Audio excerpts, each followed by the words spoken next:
आज हम जिस मूवी की कहानी आपके लिए लेकर आए हैं उसका नाम है अ फॉर्च्यूनेट मैन। ये 2018 में आई एक डेनिश मूवी है जिसका ओरिजिनल टाइटल है लकी पर।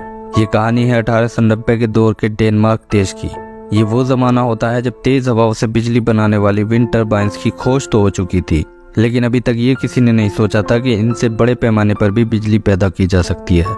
कहानी की शुरुआत में डेनमार्क के एक छोटे से गांव में पीटर एंड्रियास नाम के एक लड़के को दिखाया जाता है। पीटर को आज एक लेटर मिलता है जिसमें लिखा होता है कि इंजीनियरिंग की पढ़ाई के लिए उसकी स्कॉलरशिप मंजूर हो गई है और अब वो डेनमार्क की राजधानी कोपेनहेगन जाकर अपनी पढ़ाई पूरी कर सकता है। पीटर एक गरीब पादरी का बेटा था। वो बचपन से ही बहुत होनहार होता है और उसके दिमाग में एक बहुत बड़े प्रोजेक्ट का आइडिया होता है, लेकिन इसका डिजाइन तैयार करने के लिए उसे एडवांस इंजीनियरिंग की पढ़ाई करना जरूरी था। ये लेटर पाकर वो बहुत खुश होता है, लेकिन उसके फादर बहुत ही सख्त मिजाज के धार्मिक व्यक्ति होते हैं जो पीटर को भी अपनी तरह एक पादरी बनाना चाहते थे। वो दौलत के लालच को सारे गुनाहों की जड़ मानते थे, इसलिए अपनी फैमिली को सख्ती के साथ शहर की चकाचौंध से दूर रखते थे। लेकिन पीटर बचपन से ही अपने फादर की सख्ती की वजह से उनसे बहुत ज्यादा नफरत करने लगा था। जब उनके लाख समझाने के बाद भी पीटर शहर जाकर पढ़ाई का अपना इरादा नहीं बदलता तो वो उसे एक घड़ी देकर कहते हैं कि ये घड़ी उसे उनकी बातें याद दिलाती रहेगी और लालच से बचने में उसकी मदद करेगी। लेकिन जब वो ये घड़ी नहीं लेता तो उसके फादर उसे एक थप्पड़ मार देते हैं, जिसके बाद पीटर गुस्से में घर से शहर की ओर निकल जाता है। अब एक लंबा सफर तय करने के बाद पीटर कोपेनहेगन पहुंच जाता है और यहाँ एक सस्ता सा रूम किराए पर ले लेता है। इसके बाद दिखाया जाता है कि पीटर पढ़ाई में बहुत ही होनहार होता है और वो पढ़ाई के साथ साथ अपने खुद के प्रोजेक्ट पर भी काम कर रहा होता है। ये प्रोजेक्ट समुद्र की लहरों और तेज हवाओं से बिजली पैदा करने वाले एक बहुत बड़े पावर प्लांट का डिजाइन होता है, लेकिन कॉलेज के प्रोफेसर इस प्रोजेक्ट में उसकी कोई मदद नहीं करते। वो पीटर से कहते हैं कि ऐसे फालतू प्रोजेक्ट पर ध्यान न देकर उसे सिर्फ अपनी पढ़ाई पर ध्यान देना चाहिए। अब थोड़े ही दिन में पीटर के सामने पैसे की समस्या आने लगती है। घर से चलते वक्त उसकी माँ ने उसे जो थोड़े बहुत पैसे दिए थे वो अब खत्म हो चुके थे, इसलिए वो अपने खाने और रेंट का इंतजाम करने के लिए काम ढूंढने जाता है। थोड़ी देर घूमने के बाद एक फैंसी रेस्टोरेंट में उसे आज रात के लिए बर्तन धोने का काम मिल जाता है। पीटर को बहुत तेज भूख लगी थी, इसलिए वो प्लेटों को धोने से पहले उनमें का बचा हुआ खाना खाने लगता है। ये सब करते हुए लिस्बेथ नाम की वेट्रेस की नजर उसके ऊपर पड़ जाती है और उसे पीटर से हमदर्दी हो जाती है। रास्ते में वो दोनों एक दूसरे से जान पहचान की बातें करते हैं। इसके बाद लिस्बेथ उसे अपने छोटे से अपार्टमेंट में ले जाती है। अब वो पीटर को अपना बॉयफ्रेंड मानने लगती है। पीटर भी उसकी गलतफहमी दूर नहीं करता और उसके साथ उसके बॉयफ्रेंड जैसा ही बर्ताव करने लगता है, क्योंकि उसकी वजह से पीटर की खाने की समस्या दूर हो गई थी। पीटर अब पूरी मेहनत और लगन से अपने प्रोजेक्ट पर काम करने लगता है और इस तरह एक साल बाद उसका डिजाइन लगभग पूरा हो जाता है। लेकिन यह एक बहुत बड़ा प्रोजेक्ट होता है जिससे पूरे डेनमार्क देश में बिजली की सप्लाई दी जा सकती थी और इसके लिए पैसे के बहुत बड़े इन्वेस्टमेंट की जरूरत होती है। इसलिए पीटर शहर के कुछ अमीर लोगों से मिलकर उन्हें अपने डिजाइन के बारे में बताने का फैसला करता है। वो अपने घर से लाई हुई बाइबल की किताब एक कबाड़ी की दुकान पर बेचकर कुछ पैसों का इंतजाम करता है और एक फैंसी रेस्टोरेंट में लंच करने चाहता है, क्योंकि यहाँ उसे अमीर लोगों से मिलने का मौका मिल सकता था। किस्मत से पहले ही दिन उसे शहर के सबसे अमीर घराने से ताल्लुक रखने वाला एक आदमी दिख जाता है जिसका नाम इवान सोलोमन होता है। पीटर हिम्मत करके उसके पास जाता है और उसे अपने डिजाइन के बारे में बताने लगता है। इवान उसकी बात ध्यान से सुनता है, लेकिन फिलहाल वो किसी जरूरी मीटिंग में जा रहा होता है, इसलिए वो पीटर से किसी और दिन इसी रेस्टोरेंट में मिलने के लिए कहकर यहाँ से चला जाता है। अब शाम को पीटर अपनी गर्लफ्रेंड लिस्बेथ से मिलता है और हिचकिचाते हुए उससे कुछ पैसे उधार मांगता है, जिससे वो फिर से उस रेस्टोरेंट में जाकर इवान सोलोमन से मिल सके और उसे अपने प्रोजेक्ट में इन्वेस्ट करने के लिए राजी कर सके। लिस्बेथ उसे पैसे दे देती है और कहती है कि अगर वो अमीर होती तो अपनी सारी दौलत उसके प्रोजेक्ट पर लगा देती। अब अगले कई दिन तक पीटर उसी रेस्टोरेंट में लंच करने जाता रहता है और एक दिन अचानक इवान सोलोमन उसे ढूंढता हुआ वहां आ जाता है। आज वो बहुत ही गर्मजोशी से पीटर से मिलता है और बड़ी दिलचस्पी से उसके प्रोजेक्ट को सुनने लगता है। इवान को उसका ये आइडिया बहुत पसंद आता है और वो उसे अपने घर आने का इनविटेशन देता है, जिससे उसके फादर भी पीटर का ये ब्रिलियंट आइडिया सुन सके और उसके इस प्रोजेक्ट पर पैसा इन्वेस्ट करने के बारे में कोई फैसला ले सके। पीटर ये इनविटेशन पाकर बहुत खुश होता है, लेकिन इतने अमीर घराने में मेहमान बनकर जाने के लिए उसके पास अच्छे कपड़े नहीं थे, इसलिए वो एक दुकानदार से कुछ अच्छे कपड़े निकलवाता है और उसके सामने अमीर होने का नाटक करता है। इसके बाद वो अपने पर्स घर पर बोलने का बहाना बनाता है और बाद में आकर पैसे देने का वादा करके कपड़े लेकर वहां से चला जाता है।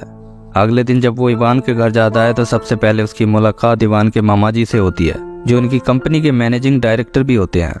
इसके बाद इवान पीटर को अपने फादर मिस्टर फिलिप सोलोमन और अपनी बहन याकोबे से मिलवाता है।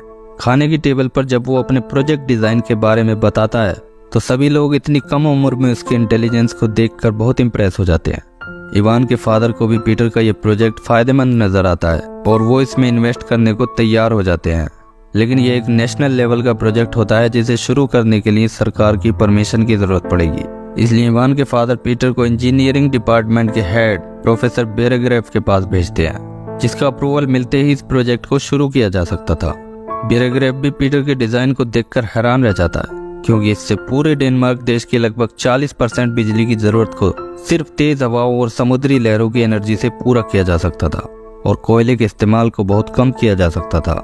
उसे ये डिज़ाइन बहुत पसंद आता है, लेकिन फिर भी वो पीटर से 1 हफ्ते बाद फिर से आने के लिए कह देता है। इसके बाद जब पीटर इवान से इसे बताता है तो वो इसे आधी कामयाबी मानता है और इस खुशी में वो उसे अपने साथ एक फैंसी रेस्टोरेंट में ले जाता है। लेकिन ये वही रेस्टोरेंट होता है जहाँ पीटर ने एक दिन के लिए बर्तन धोने का काम किया था। यहाँ इवान उसे अपनी बड़ी बहन याकोबे से मिलवाता है, जिसकी आइबर्ट नाम के एक बड़े बिजनेसमैन से शादी होने वाली थी।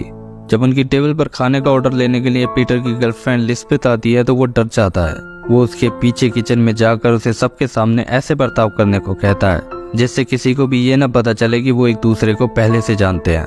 उसकी ये बात सुनकर लिस्बेथ का दिल टूट जाता है, क्योंकि अब तक वो उसके साथ जिंदगी बिताने के सपने देख चुकी थी। अब एक दिन पीटर के रूम पर उससे मिलने उसका बड़ा भाई आता है, जो कोपेनहेगन के ही एक चर्च में क्लर्क होता है। वो पीटर को बताता है कि उनके फादर बहुत बीमार पड़ गए हैं और हर वक्त बस उसे ही याद करते रहते हैं। लेकिन पीटर अपने बीमार फादर को देखने के लिए भी जाने से मना कर देता है। वो अपने बड़े भाई से कहता है कि वो उसकी कामयाबी से चलता है, इसलिए उसे वापस ले जाना चाहता है। पीटर की ये बात सुनकर उसका भाई गुस्से में यहाँ से चला जाता है। अब 1 हफ्ता बीत जाता है और पीटर अपने प्रोजेक्ट डिज़ाइन का अप्रूवल लेने के लिए प्रोफेसर बेरेग्रेफ के पास जाता है। लेकिन प्रोफेसर के तेवर आज बिल्कुल बदले हुए होते हैं। वो पीटर के डिज़ाइन को ये कहते हुए रिजेक्ट कर देता है कि इतने बड़े प्रोजेक्ट को पूरा करने के लिए उसकी उम्र अभी बहुत कम है। आखिर वो पीटर से खुलकर कह देता है कि अगर वो अपने साथ उसका नाम भी इस डिज़ाइन के इन्वेंटर के तौर पर दर्ज कराने के लिए तैयार हो जाए तो वो इस डिज़ाइन को अपना अप्रूवल दे देगा। पीटर को इतने बड़े प्रोफेसर से ये उम्मीद नहीं थी। वो अपनी कई सालों की मेहनत का फल प्रोफेसर बेरेग्रेफ को नहीं खिला सकता था, इसलिए वो उसे बहुत बुरा भला कहता है और अपनी ड्राइंग्स लेकर वहां से चला जाता है। इसके बाद जब वो इवान को ये बताता है तो उसे भी एकदम से झटका सा लगता है। वो उसे समझाता है कि प्रोफेसर ने शायद इसलिए उसके डिज़ाइन को रिजेक्ट कर दिया क्योंकि पीटर के पास कोई एक्सपीरियंस नहीं है। इसलिए एक दोस्त की तरह वो पहले उसे विदेश जाकर कुछ एक्सपीरियंस हासिल करने की सलाह देता है। इवान उसे अपने साथ अपने फार्म हाउस ले जाता है जहाँ उसकी पूरी फैमिली आई हुई थी। यहाँ इवान के फादर और उसके मामा जी पीटर को अपने दोस्त के पास ऑस्ट्रिया भेजने का फैसला करते हैं, जो पुल और डैम बनाने वाली एक बहुत बड़ी कंपनी में सीनियर इंजीनियर होता है। लेकिन पीटर जिस तरह प्रोफेसर को गालियां देकर आया था, उसे नहीं लगता था कि वो अब उसके डिज़ाइन को अप्रूवल देगा। इसलिए अब उसके अंदर अमीर बनने का लालच जाग जाता है और वो सोलोमन फैमिली की सबसे बड़ी बेटी याकोबे को अपने प्यार के जाल में फंसाने की कोशिश में लग जाता है। वो जानता था कि अगर उसकी याकोबे से शादी हो गई तो वो वैसे ही अमीर बन जाएगा और फिर प्रोफेसर बेरेग्रेफ जैसे सरकारी लोगों से सलाम करेंगे। इसलिए वो बस याकोबे को इम्प्रेस करने में ही लगा रहता है। याकोबे भी पीटर को पसंद करने लगती है, लेकिन वो उससे सिर्फ इतना ही कहती है कि उसका आइबर्ट से रिश्ता तय हो चुका है, इसलिए इस बारे में बात करना बेकार है। इसके बाद जब वो लोग घोड़ा बग्गी में बैठकर वापस जाने लगते हैं तो बातों बातों में पीटर कहता है कि एक रिसर्च के मुताबिक इंसान घोड़ों से भी तेज दौड़ सकता है। ये कहकर वो बग्गी से उतरकर बहुत तेजी से दौड़ने लगता है। सब लोग ये देखकर हैरान रह जाते हैं, लेकिन याकोबे जानती थी कि वो ये सब उसे इम्प्रेस करने के लिए कर रहा है। अब बग्गी से उतरकर जब याकोबे घर के अंदर जाती है तो पीटर उसका हाथ पकड़ लेता है और उससे फिर वही सवाल करता है कि वो उससे प्यार करती है या नहीं। आखिर पीटर की दीवानगी देखकर याकोबे उससे अपने प्यार का इजहार कर देती है। इसके बाद पीटर सोलोमन फैमिली के खर्चे पर डेनमार्क से बाहर ऑस्ट्रिया आकर काम करने लगता है। यहाँ उसे याकोबे के बहुत सारे लव लेटर्स मिलते हैं और उसे पता चलता है कि याकोबे ने आइबर्ट के साथ रिश्ता तोड़कर अब पीटर से शादी करने का फैसला कर लिया है। पीटर अपना प्लान कामयाब होता देखकर बहुत खुश होता है। यहाँ उसे अपने फादर की मौत की खबर मिलने के बाद भी वो उनके फ्यूनरल में नहीं जाता, लेकिन ये खबर मिलने के बाद वो कुछ परेशान सा दिखाई देता है। आखिर कुछ महीने काम करने के बाद पीटर कोपेनहेगन वापस आ जाता है और उसकी याकोबे के साथ सगाई हो जाती है। अब उसके होने वाले ससुर यानी इवान के father mister Philip Solomon Peter को बताते हैं कि उनके कुछ दोस्त भी इस प्रोजेक्ट में इन्वेस्ट करना चाहते हैं, इसलिए उन्होंने पीटर की डिजाइन को देखने के लिए एक छोटी सी मीटिंग रखी है। ये सुनकर पीटर बहुत खुश हो जाता है क्योंकि बहुत जल्द उसका नाम इतिहास के पन्नों में दर्ज होने वाला था।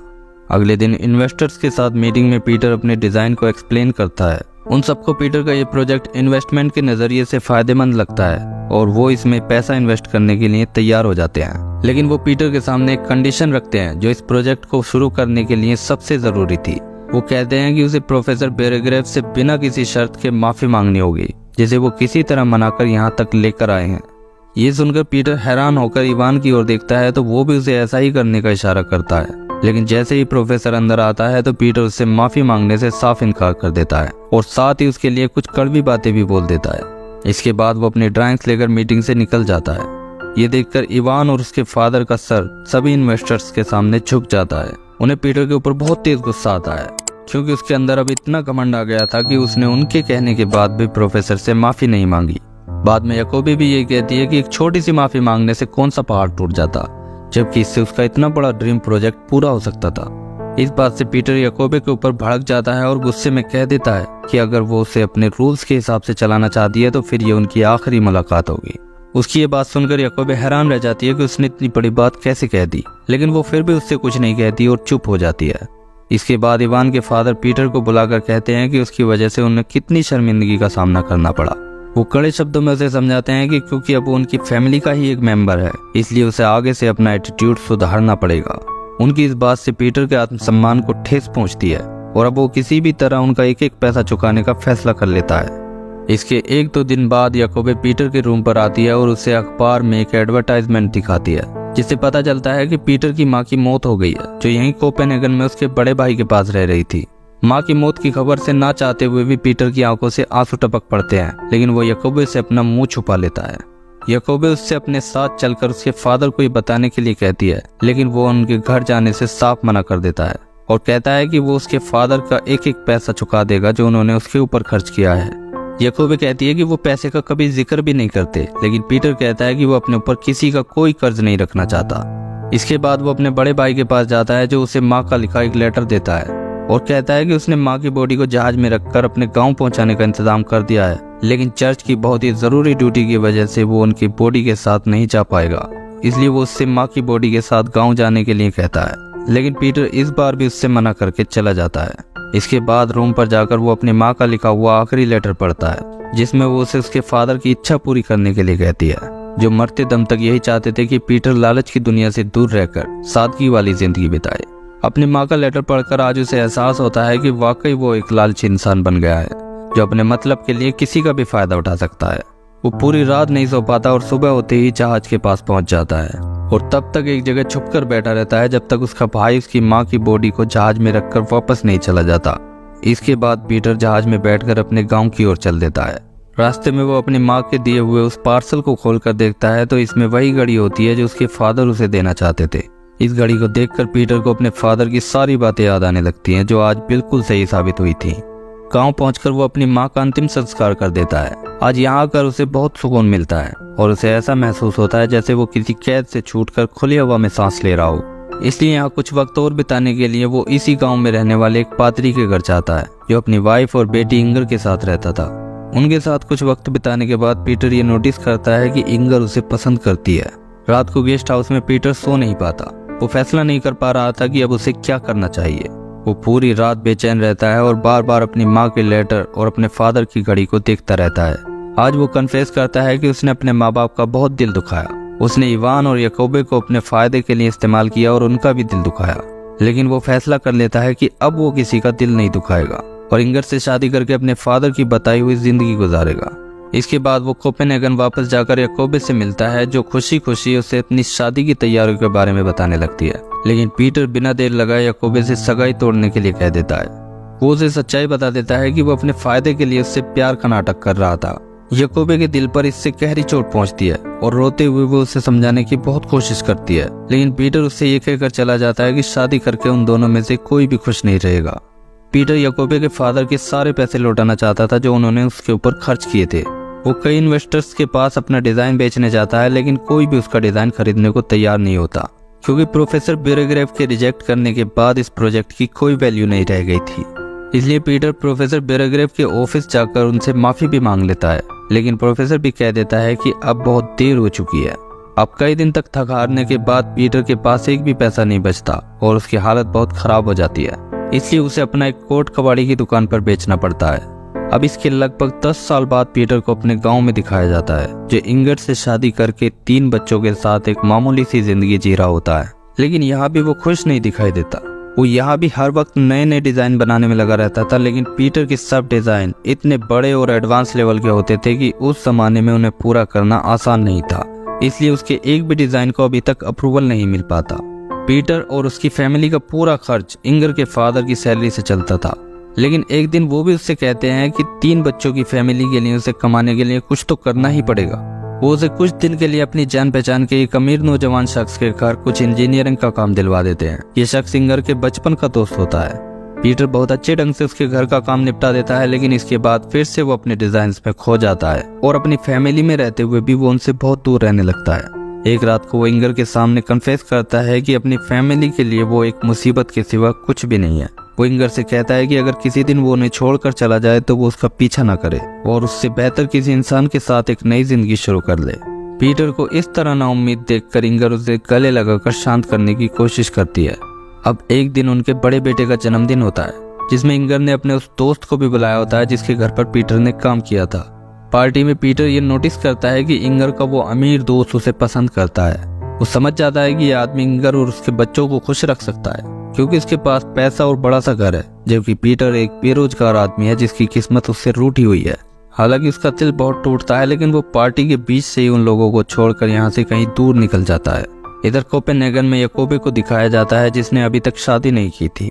एक दिन उसकी मुलाकात आइवर्ट से होती है, जिससे उसने पीटर की खातिर रिश्ता तोड़ दिया था। वो एक बार फिर से याकोबे से रिश्ता जोड़ने के लिए अपना हाथ बढ़ाता है, लेकिन याकोबे उससे मना कर देती है, क्योंकि पीटर से धोखा मिलने के बाद उसने फैसला कर लिया था कि वो अब कभी शादी नहीं करेगी।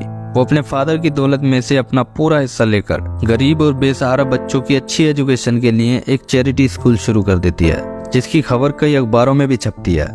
इसी तरह कई साल बीत जाते हैं और एक दिन क्लास में पढ़ाते हुए याकोबे को पीटर का एक लेटर मिलता है, जिसमें लिखा था कि वो बीमार है और अगर याकोबे को एतराज ना हो तो वो इससे आखिरी बार मिलना चाहता है। लेटर मिलने के बाद याकोबे पीटर से मिलने उसके दिए हुए एड्रेस की ओर चल देती है, जहाँ पीटर एक शांत जगह पर छोटी सी झोपड़ी बनाकर रह रहा था। पीटर की दाढ़ी काफी बड़ी हुई थी और वो बहुत कमजोर लग रहा था। पीटर उसे बताता है कि उसके पास जिंदगी का आखिरी कुछ वक्त बचा है।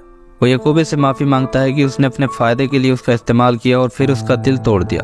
उसकी बात सुनकर याकोबे इमोशनल हो जाती है और कहती है कि उसके दिए हुए खुशी और गम ने ही उसे जिंदगी का असली मतलब समझाया और उस दुख ने ही उसे चैरिटी स्कूल खोलने का रास्ता दिखाया। वो उसे माफ कर देती है और कहती है कि आज न सही, लेकिन आने वाले वक्त में देश को उसके डिजाइन की जरूरत जरूर पड़ेगी। पीटर कहता है कि उसने इसीलिए उसे यहाँ बुलाया है।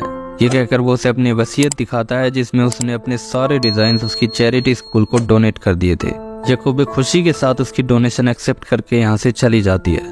उसके जाने के बाद पीटर अपनी जिंदगी का आखिरी वक्त सुकून के साथ इसी जगह गुजारता है और इसी के साथ ये मूवी एंड हो जाती है।